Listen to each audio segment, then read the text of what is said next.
Texto conhecido, Atos, capítulo de número 9. Abra a sua Bíblia, portanto, em Atos dos Apóstolos, capítulo de número 9.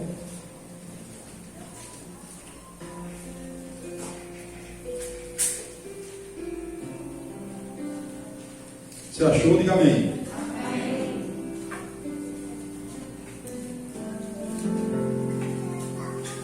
Vamos fazer o seguinte, vamos ficar de pé, a gente lê, depois vocês sentam e eu continuo a pé. Assim? Atos capítulo 9, eu quero fazer uma leitura a partir do verso 1, vamos fazer uma leitura até o verso 19.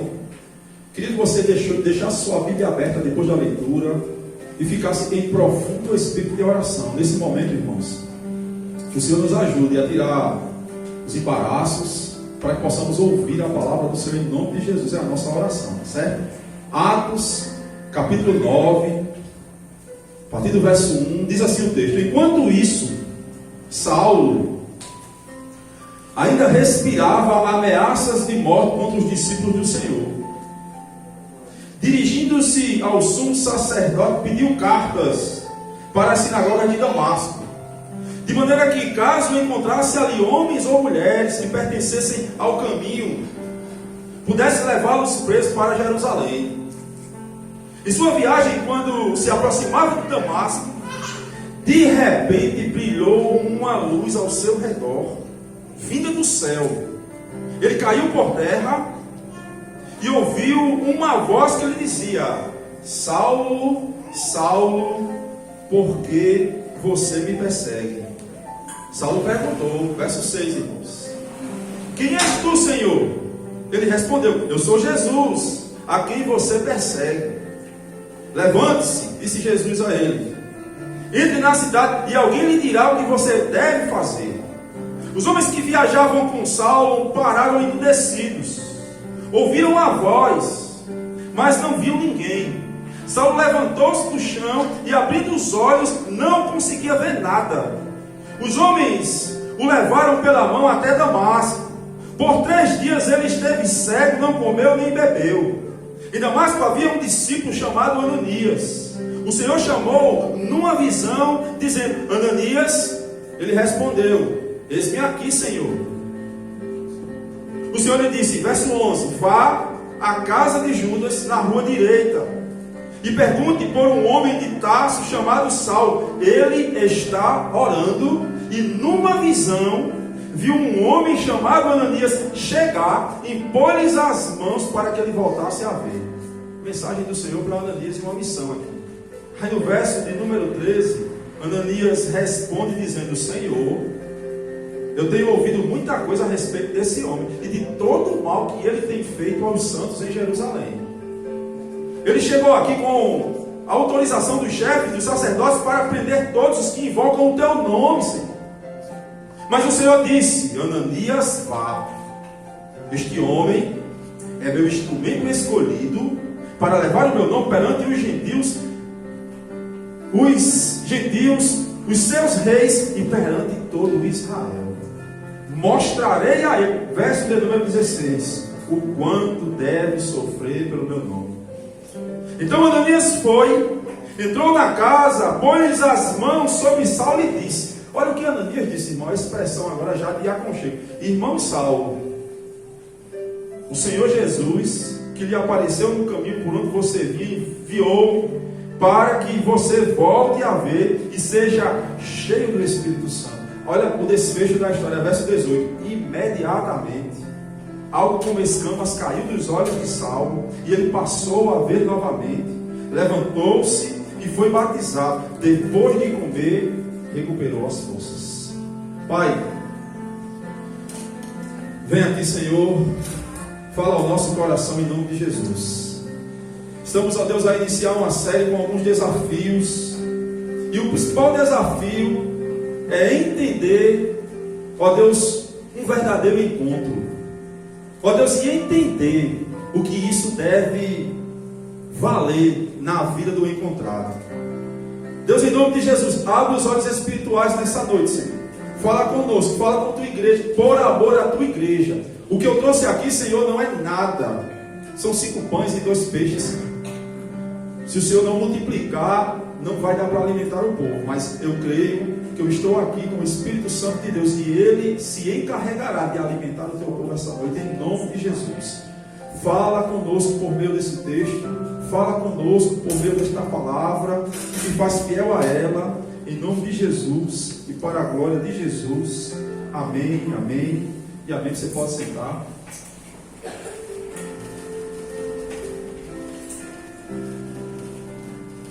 Você já teve um encontro com Deus? Já teve um encontro verdadeiro e real com Deus?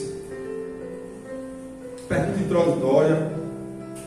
Irmãos, quando eu faço uma pergunta como essa, eu não estou aqui perguntando se você já se emocionou em uma igreja evangélica. Sabe, as músicas tocaram ao seu coração e você chorou, chorou, chorou e saiu daqui ou de uma igreja ciente de que o Espírito Santo lhe visitou naquela noite. Não é isso que eu quero saber. Eu simplesmente quero saber, fazer essa pergunta reverberar no seu coração: você já se encontrou verdadeiramente com Deus? Eu também não estou perguntando se você já participou de um encontro religioso. EJC, ECC, Cursilho. Não estou perguntando se você foi para um desses encontros onde você chega e é muito bem tratado, as pessoas lhe tratam bem, falam bem, cuidam de você. Não é isso que eu estou perguntando. Eu simplesmente quero saber se você se encontrou de verdade com Deus. Porque, irmãos, o encontro verdadeiro, o encontro real com o Senhor Jesus, ele difere de todas essas coisas que eu falei. O encontro verdadeiro e real, ele não é um encontro meramente emocional, intelectual, mas é um encontro sobremodo sobrenatural. O texto que acabamos de ler, esse texto aqui, a narrativa lucana, Lucas escreve Atos dos Apóstolos, capítulo de número 9, sobremodo esse texto aqui, ele trata daquilo que para muitos estudiosos, e eu concordo, seja o principal ou um dos principais encontros que a Bíblia no Novo Testamento relata com Jesus. Irmãos, esse encontro aqui, ele traz um peso para a igreja e sobremodo para o cristianismo ocidental, visto que é um encontro com aquele que será, a partir dele, o pioneiro do evangelismo para os gentios. É tão verdade que no século XVI, um estudioso, cético, mas estudioso, advogado, ele tenta criar alguma tese de que o cristianismo é uma farsa. O cristianismo nunca existiu. O cristianismo é uma mentira. E aí ele vai estudar exatamente esse texto. E ele estuda meticulosamente o texto para um fim. Qual é o fim? Provar que este encontro não aconteceu. Porque na mente dele, se ele prova que isso aqui é uma inverdade, se ele prova que isso aqui é uma farsa, ele acaba com 13 cartas do Novo Testamento. Se ele prova que isso aqui é uma fraude, ele acaba com um monte de doutrinas que as 13 cartas têm. Sim, nós sabemos que a quantidade de escrito maior do Novo Testamento é de Lucas. A gente pensa que é Paulo, porque Paulo escreveu 13 cartas, mas Lucas escreve o Evangelho segundo Lucas e Atos dos Apóstolos. Quando você soma o material, dá mais do que as 13 cartas. Agora, as 13 cartas têm muita doutrina que nos sustenta e que nos faz ver a fé. De modo que esse estudioso cético do século XVI, ele começa a estudar esse texto a fim de provar que esse texto é uma mentira. O que acontece? Ele, nos seus estudos meticulosos, ele é convencido de que isso aqui é uma verdade. E convencido de que isso aqui é uma verdade, ele confessa ao Senhor Jesus e vira um crente. Amém. Irmãos, estamos diante de um texto verídico. Eu acredito na veracidade desse encontro. Eu acredito na historicidade desse encontro. Isso aqui de fato aconteceu. E se aconteceu, estamos diante de um encontro. O encontro de Paulo com a pessoa de Jesus na estrada de Damasco. Bom, diante disso, à luz desse texto, eu quero sublinhar algumas verdades Verdades essas que caracterizam um verdadeiro encontro com Deus. Antes de fazê-lo, eu queria ainda trazer uma nota elucidativa, irmãos. Preciso dizer aos irmãos que nem tudo que está no texto, e aí eu queria sua atenção nesse momento, certo? Sua atenção é necessária. Nem tudo que está aqui nesse texto que acabamos de ler, nem todas as características desse encontro são verdades aplicadas universalmente. São verdades aplicadas a todos. Eu vou dar um exemplo. No encontro de Paulo, no verso 3 e 4, diz que Paulo cai. Alguns até dizem que ele caiu do cavalo. O texto não fala de um cavalo, mas alguns inferem ao texto, visto a distância de Damasco, de Jerusalém a Damasco, inferem um animal, um cavalo, um camelo, enfim. Diz que Paulo cai, Washington. Então, diante dessa informação narrativa descritiva de Lucas, eu não posso inferir e dizer o seguinte: para você se encontrar com Deus, você deve cair. Tem pessoas que olham para isso e dizem assim: um verdadeiro encontro é caracterizado por quê? E aí quem não caiu, nunca se encontrou com Deus. Uma outra coisa que tem no texto, por exemplo, versículo número 4, Paulo escuta a voz de Jesus. Isso é importante. Senhor, Saulo, Saulo. Uma vez um irmão chegou para um pastor amigo meu e disse assim: rapaz, eu acho que não sou crente não, porque eu não escutei Jesus chamando meu nome. As pessoas acham que isso aqui, irmãos, é uma verdade que ela é real e é uma constatação que aconteceu com Paulo, uma experiência de Paulo. A palavra era essa que eu queria dizer. Então, eu não vou a partir destas verdades que são individuais e que cabem a Paulo, mas eu quero a partir da verdade geral, daquilo que está no texto, no contexto e em toda a Bíblia, caracterizar um verdadeiro encontro com Deus. Está certo? Diante disso, perguntamos ao texto: o que caracteriza um verdadeiro encontro com Deus? Eu quero aqui sublinhar algumas verdades. A primeira delas: um verdadeiro encontro com Deus é caracterizado, em primeiro lugar, pela total iniciativa de Deus. Se você teve um encontro com Deus, quem teve a iniciativa? Você ou Deus? Porque um verdadeiro encontro com Deus, ele é caracterizado pela total iniciativa de Deus. Olhe para o verso de número 1. Enquanto isso, diz o texto, Saulo ainda respirava ameaças de morte. Irmãos, isso aqui é uma expressão idiomática, é um hebraísmo. A ideia aqui é de um animal, Marco. Um animal que está respirando ofegantemente atrás da sua presa. A ideia do texto grego aqui é respirar ameaças homicidas. Paulo está aqui como um animal caçando a sua presa. E aí então, irmãos, este homem vai caminhando para Damasco. Ele diz ainda no verso de número 1 do texto que ele estava dirigindo-se a Damasco, mas antes disso ele vai aos sumos sacerdotes pedir-lhe cartas. Preste atenção aqui, irmãos, sumos sacerdotes aqui, inclusive mais adiante, Lucas vai nos constatar o plural de chefes dos sumos sacerdotes, ou sumos sacerdotes no plural, a ideia de que Anás e Caifás, embora um fosse o sumo sacerdote, o outro ainda tinha poder, visto que eles eram familiares. E Paulo vai até eles, de forma organizada, gente. Paulo vai até eles de forma organizada, pede cartas para com que essas cartas ele tivesse o cunho agora e o direito de caçar os cristãos que estavam em Damasco. Como eu falei anteriormente, de Jerusalém a Damasco, 240 quilômetros. Agora pense aí em uma viagem, 240 quilômetros, dava-se em 6 dias aproximadamente, o camarada respirando a ameaça de morte. Olha a mentalidade, olha o teor do apóstolo. Então temos Paulo aqui, irmãos, zangado. Temos um Paulo aqui com raiva. A propósito, ele era zeloso. Ele queria, de fato, acabar com essa nova seita. Na cabeça de Paulo, aqui Saulo, palavra aqui, o nome dele no hebraico, mas é Paulo no grego. A ideia dele aqui era tão somente acabar com a seita, visto que essa nova seita, os do caminho, eles estavam proliferando e acabando com o judaísmo, que para ele era a religião certa. Então Paulo, ele está aqui zangado, com raiva, e na mente dele, na cabeça de Paulo, ele está completamente certo, irmãos, de caçar os cristãos. A caça aos cristãos está aberta para Paulo. E aí, o que acontece? Este homem, ele, no verso número 2 diz que, verso número 3, perdão, em sua viagem, quando ele se aproximava de Damasco, de repente brilhou uma luz vinda do céu. Verso 4, ele caiu por terra e ouviu uma voz que lhe dizia: Saulo, Saulo, por que você me persegue? Eu vou fazer uma pergunta a vocês. Quem foi ao encontro de Paulo aqui?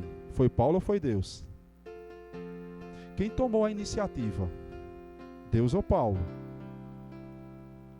Muito pelo contrário, Paulo estava indo resolver uma parada, por assim dizer. Paulo estava tentando aprisionar e acorrentar cristãos e os levá-los cativos a Jerusalém para serem julgados. No caminho, o texto diz, uma luz vinda do céu e uma voz que chama o seu nome, disse a ele: Saulo, Saulo, por que você está me perseguindo? Meus irmãos, diante disso eu só chego a uma conclusão. O que caracteriza um verdadeiro encontro com Deus é a total iniciativa desse Deus que busca. Deus vai de encontro a Paulo. É tão verdade que quando você volta lá para Gênesis, precisa abrir, Adão peca. E quando Adão peca, juntamente com Eva, eles se escondem. Quem é que toma a iniciativa, irmãos? Deus diz a Adão: Adão, Adão, onde estás? Adão se esconde. Ninguém tem a capacidade de ir a Deus. Deixa eu lhe explicar uma coisa aqui, prática. Você não consegue agendar um tempo com Deus, não. Você não consegue, na verdade, encontrar Deus. É Ele quem lhe encontra. É Deus quem encontra o pecador. E sabe, quando Ele encontra o pecador, Ele tem essa consciência de que se não for a Deus que o encontrou, Ele jamais o encontraria. É o fato que nós vemos aqui. O que é que temos aqui, amados? Temos um homem. Tente visualizar a cena. Tente assimilar o que está se passando nessa narrativa, já que ela é verdade para nós. Um homem zangado que sai 240 quilômetros de uma cidade, vai para outra, para pegar os crentes, porque ele acreditava que era uma seita. Ele estava enraivecido. Ele estava aqui respirando ameaças como um animal. De repente uma luz surge, uma voz vem de Saulo, Saulo. Este homem é quebrado, irmãos. Cai por terra e é encontrado nessa estrada, mudando totalmente o rumo da história e da vida deste homem. Assim sendo, o encontro com Jesus é caracterizado em primeiro lugar, pela total iniciativa de Deus. Como é que eu coloco isso na prática?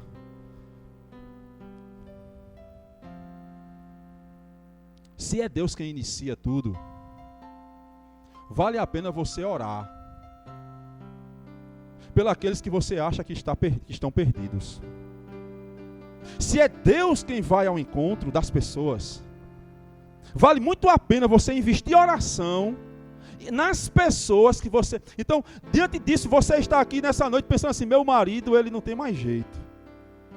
Meu filho, a minha esposa, o meu vizinho, aquela ciclana, aquele beltrano, não tem mais jeito. Eu quero motivar o seu coração essa noite a orar por tal pessoa, porque se é Deus quem vai ao encontro... Irmãos, olha para este homem aqui. Se Deus salvou a vida de Saulo de Tarso, Ele tem poder para salvar sua mãe, seu pai, sua irmã, seu vizinho, seu filho. Tem poder para salvar você essa noite, assim Ele queira. Deus encontra-se com o pecador e nós, irmãos, sabemos disso. Isso me faz lembrar um cursilho que eu fui assistir, em que um pastor, já com os cabelos brancos, perguntou a um pastor mais jovem assim. Ele estava tentando ser aprovado no cursilho, e aí o pastor sutilmente disse assim: quando foi que você se encontrou com Jesus? Aí o jovem olhou para o pastor, coçou a cabeça, sentiu a sutileza, disse assim: pastor, na verdade... eu não me encontrei com Jesus, não, foi Ele quem me encontrou. Aí o pastor fez: está certo, você está certo. Acertou, passou. É Deus quem encontra o homem. E eu queria que você entendesse isso. É Deus quem encontrou você. Meu irmão, você não queria. Meu irmão, você não queria. Sabe, para você era muito melhor estar lá. para você, humanamente falando, carnalmente falando, é ruim isso aqui, gente. Isso aqui é ruim. Sabe por quê? Porque aqui são várias cabeças que pensam diferente. Aqui e acolá a gente está se farpando. Isso aqui não presta não. Humanamente falando, você não queria. Mas sabe por que você veio? Porque Deus encontrou com você, na pessoa de Cristo Jesus. Ele fez com que essas escamas caíssem dos seus olhos e aí te deu um amor que é inexplicável. Para os de fora é loucura. Sabe? Para os sábios é falta de sabedoria, mas para nós é poder de Deus na nossa vida. Poder de Deus na vida da igreja. Então, irmãos, está muito claro, à luz deste texto aqui, que o que caracteriza um real e verdadeiro encontro é a total, esqueça disso nunca mais, a total iniciativa de Deus. Deus vai de encontro ao pecador, é Deus. Portanto, nessa noite, eu quero motivar o seu coração. Ore pelo seu familiar, que você diz assim, não tem mais jeito. Ore, Deus pode ir de encontro a ele agora. É Deus quem encontra o pecador. Amém, queridos? Nós temos uma segunda característica aqui. Se em primeiro lugar é a total busca desse Deus, iniciativa desse Deus. Em segundo lugar, um verdadeiro encontro é caracterizado com uma experiência pessoal com a pessoa de Jesus. Isso aqui é uma linha tênue e eu queria sua atenção para explicar isso aqui. Eu quero fazê-lo trazendo dois aspectos dessa minha argumentação. Você tem que entender isso. Um encontro com Deus, em primeiro lugar, aqui, dentro deste ponto 2, significa um encontro com Jesus. É isso que eu quero dizer. Não há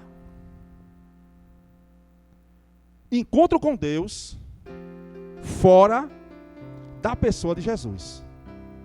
Para se encontrar com Deus, a porta, o acesso, o mediador, a ponte é Cristo. De modo que isso aqui está claro no texto. Verso de número 3. Ainda em sua viagem, quando se aproximava de Damasco, de repente brilhou uma luz vinda do céu, ele caiu por terra. Verso 5. Ouviu uma voz que lhe dizia: Saulo, Saulo, por que me... Irmãos, vejam isso aqui. Uma luz vinda do céu e uma voz que lhe chamava. Bom, para o contexto hebraico, uma voz vinda do céu significava a voz de Deus. Todo estudioso aqui, todo rabino, ele sabia, uma voz vinda do céu. Você vai ver isso mais ou menos quando Samuel é chamado, e outros textos fazendo uma teologia bíblica desse pensamento teológico. Uma voz vinda do céu. Mas é bem verdade que o texto não diz que a voz vinha do céu. A luz vinha do céu e uma voz chamava. Agora, quando você pensa que essa luz que vinha do céu, vinha com uma voz, nós podemos inferir ao texto que a voz também vinha do céu. E a voz vinha da onde? Se não fosse do céu. Portanto, quando o autor, ele sabendo disso, quando Lucas sabe disso e retrata e escreve isso aqui para a igreja e para Paulo, para nós e para a igreja de todos os tempos que iam ler este texto, Lucas queria deixar muito claro que este encontro aqui, ele é pessoal, real, com a pessoa de Deus. A voz vinha do céu, porque a luz vinha do céu. Logo, se a voz vem do céu, porque a luz vem do céu, é Deus quem está falando. Agora, é interessante que Paulo, ele faz uma pergunta, ele indaga: quem és, Senhor? E aí no verso 4, irmãos, a resposta fantástica: eu sou Jesus, a quem você persegue. É por isso que não há encontro, escute isto, com Deus fora da pessoa bendita de Jesus. Você não se encontra com Deus através de um ritual cultístico religioso. Você não encontra Deus em sua filosofia intelectual apenas. Você não encontra Deus numa igreja católica. Você não encontra Deus em uma igreja evangélica. Você só encontra Deus na pessoa bendita de Jesus. Ele diz, o autor aos Hebreus, é a revelação de Deus, a expressão exata do seu ser, o esplendor da glória de Deus. Portanto, irmãos, para encontrar a Deus, deve-se passar por Jesus. Amém? Mas nós temos um segundo aspecto ainda desse argumento, irmãos. Se eu preciso passar por Jesus para me encontrar com Deus, eu tenho que ter uma experiência pessoal com Jesus. Não apenas científica. Não apenas cognitiva, intelectual. Não adianta eu apenas saber, mas eu tenho que ter uma experiência. Você tem uma experiência com Jesus? Ou você sabe? Porque, irmãos, olha para o texto. Paulo sabia. Paulo era um rabino. Propósito, o Hernandes Dias Lopes vai dizer que esse era o homem mais ideal para a missão mais ideal chamada por Cristo. O maior precursor, nas palavras do reverendo Hernandes Dias Lopes, comentando o texto do cristianismo ocidental. O patrono. O evangelho, ele se expande através da vida deste homem. Tão grande era o seu preparo.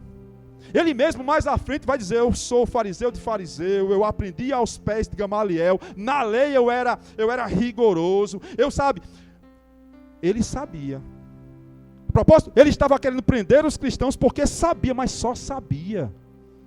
A partir daqui então, ele se encontra experiencialmente agora. Ele não apenas sabe, ele se encontra com Jesus. De modo, irmãos, que nós precisamos ter uma experiência. Não adianta, porque você pode dizer assim: pastor, eu até sei, pastor, o senhor está pregando, eu estou estudando, sabe? Graças a Deus, essa igreja aqui a gente vê a Bíblia, eu sei disso. Uma das coisas, gente, que mais me preocupa quanto pastor de igreja local é isso. Porque às vezes você tem a impressão de que você está pregando e o povo está balançando a cabeça e você pensa assim: eles estão entendendo, mas é apenas um entendimento cognitivo? É apenas um entendimento científico? É apenas saber? Não, eu sei. Mas você já teve uma experiência com Deus, meu irmão? Você já teve um encontro com Jesus? Com a pessoa do Mestre? Que lhe fez lhe enxergar por dentro, reconhecer quem você era, quem Ele é, e começar a viver para a glória do nome dEle. Você já teve isso, porque é possível, irmãos, você está aqui, domingo, quarta, domingo, quarta, domingo, quinta-feira, terça-feira, estudar, ler livros, ser um expert, e acordar amanhã no inferno, porque você só sabe, mas você não ama. O que caracteriza o encontro real e verdadeiro é a experiência com esse Jesus, é caminhar com Ele, é senti-lo de perto, é amá-lo. A propósito, uma grande diferença entre nós e os demônios. Uma grande diferença, Alexandre, entre o povo de Deus e os demônios. Uma das maiores confissões de fé que eu acho na Bíblia vem da boca do diabo, Diego. Marcos capítulo 1, a partir do verso 21. Jesus entra num templo, em uma igreja, começa a pregar, o cara se manifesta lá, e quando se manifesta, o diabo diz assim: o que queres conosco? Versículo de número 24, Jesus de Nazaré, vieste nos destruir? Bem sei quem tu és, o Santo de Deus. Jesus não faz como os pastores por aí, né? Pede CPF, dá do demônio, não. Jesus fez: cala e sai dele, aquele demônio sai. Todo mundo fica maravilhado. E a célere fama de Jesus é espalhada por toda a região da Galileia. O texto termina assim. Mas qual é o ponto? Confissão de fé.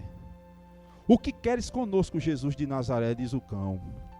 Vieste nos destruir? Ou seja, tu tem poder sobre nós. Primeiro, tu és homem. Tu nasceste em Nazaré. O demônio está reconhecendo a natureza humana de Jesus. Vieste nos destruir, tu tens poder sobre nós, tu és soberano. Bem sei quem tu és, o Santo de Deus. A expressão Santo de Deus em Marcos é a mesma coisa que dizer Deus. Então o demônio está reconhecendo a natureza humana de Jesus, a natureza divina de Jesus e o poder de Jesus. Agora a pergunta é: eles deixaram de ser demônios? Não. Eles continuam sendo demônios, eles sabem, mano. O que vai diferir você, eu, dos demônios é a capacidade que você tem de amar, porque eles não amam, mas você pode amar. Ame Jesus. Sabe, anele por Jesus.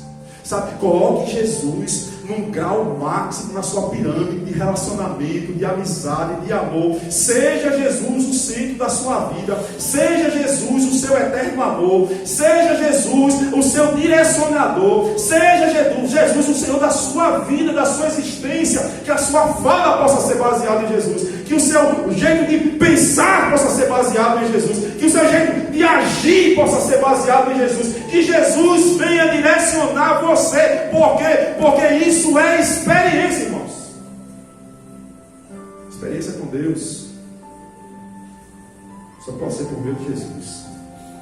O que caracteriza então, em terceiro lugar, à luz desse texto, um real encontro. Em terceiro lugar, ainda, o encontro verdadeiro com Deus é caracterizado pela total rendição ao senhorio de Jesus. Olhe para o verso 6 do texto.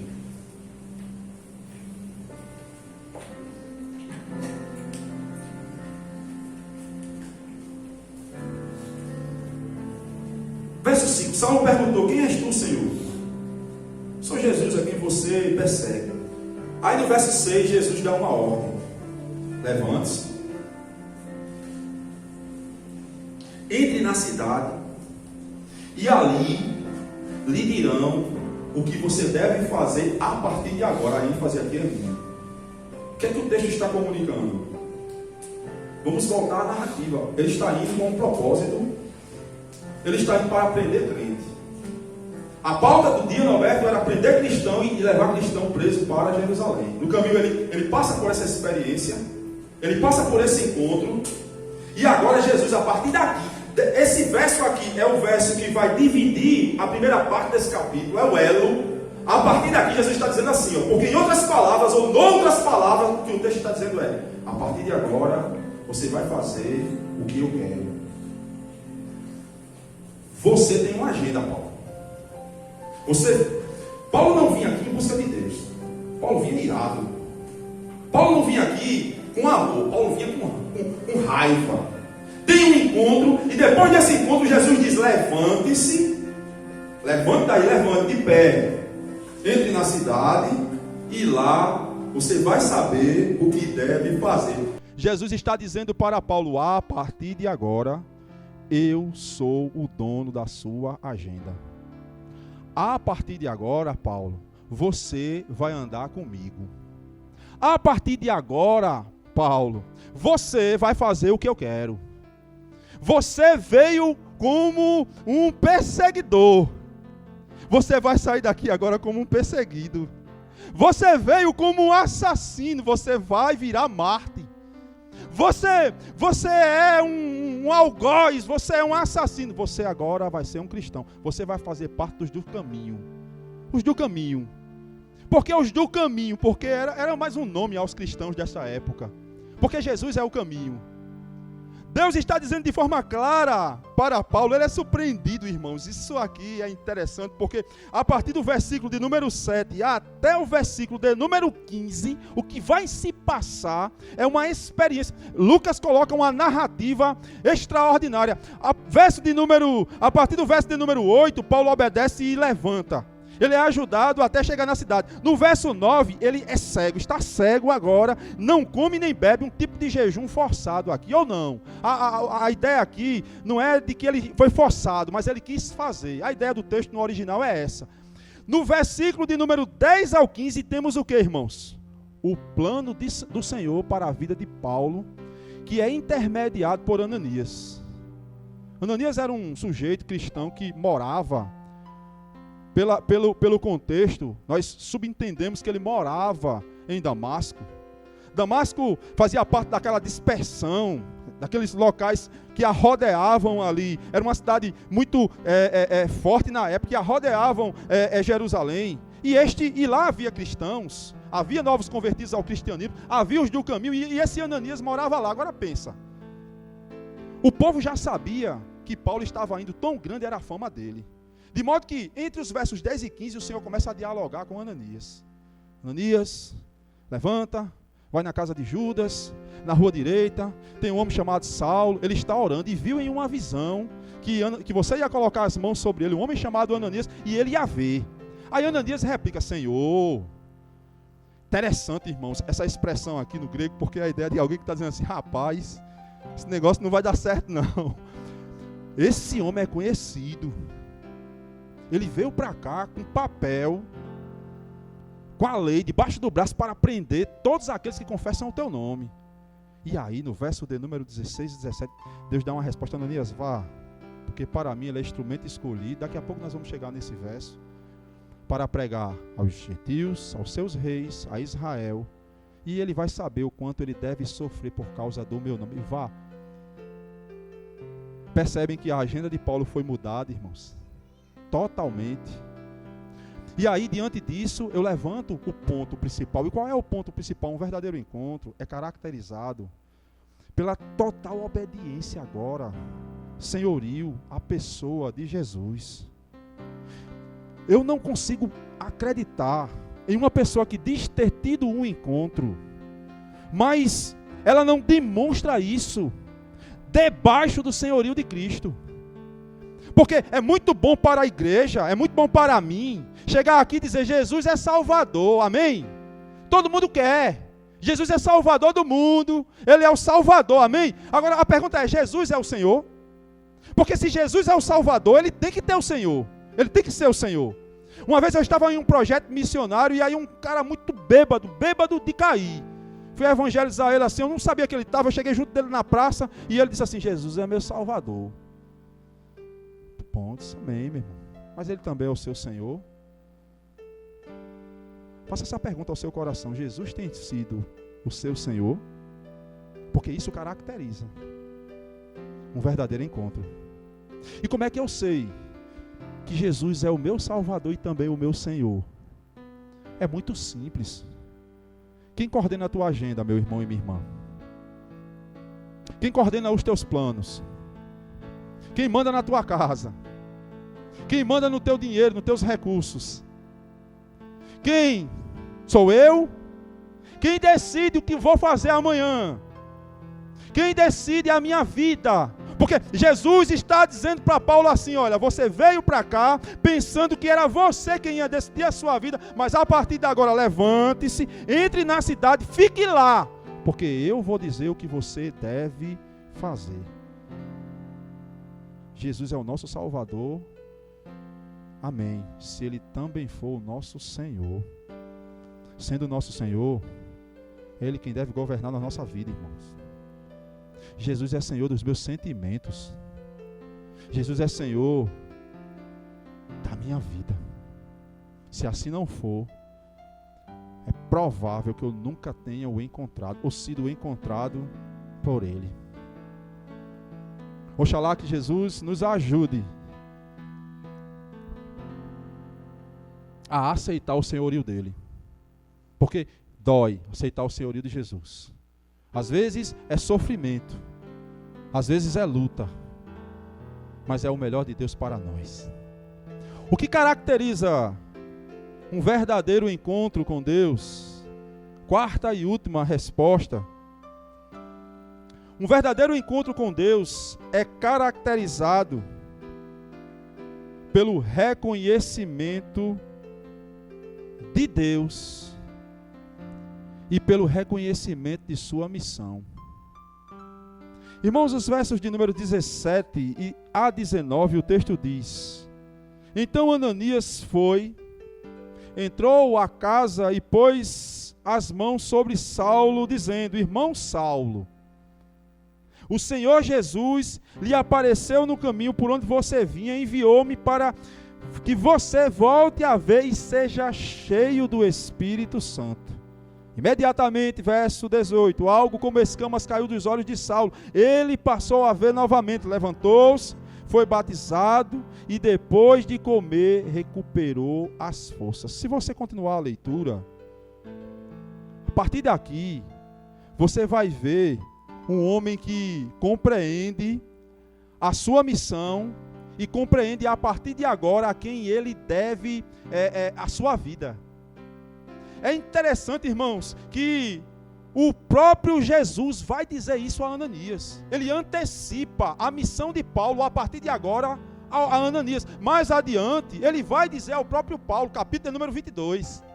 Mas aqui ele adianta a Ananias, quando no verso 15 ele diz: vai, Ananias. Ananias está interpelando o Senhor, Ananias está tentando não ir. E o Senhor diz: vai, Ananias. Este homem é instrumento escolhido. Isso aqui não tem a ver com eleição para a salvação, mas tem a ver em algo que é escolhido para determinado fim. Deus está dizendo: eu escolhi ele para pregar o Evangelho. Eu escolhi ele para evangelizar. A partir de agora, ele é meu instrumento. Vá.